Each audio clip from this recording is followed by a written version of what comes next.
78வது சுதந்திர தினம் நாடு முழுவதும் இன்று சிறப்பாக கொண்டாடப்பட்டது. இதையொட்டி திருவண்ணாமலை ஆயுதப்படை மைதானத்தில் மூவர்ண தேசிய கொடியை ஏற்றி வைத்து காவல்துறையின் அணிவகுப்பு மரியாதையை மாவட்ட ஆட்சியர் தே. பாஸ்கரபாண்டியன் ஏற்றுக்கொண்டார்.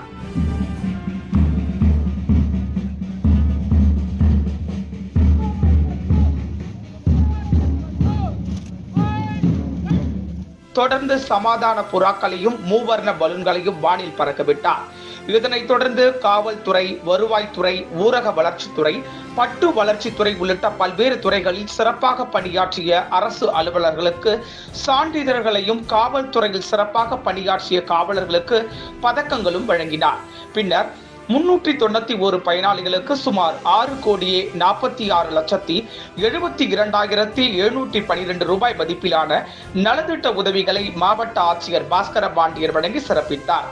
இதனைத் தொடர்ந்து பள்ளி மாணவர்களின் கலை நிகழ்ச்சியும் நடைபெற்றது.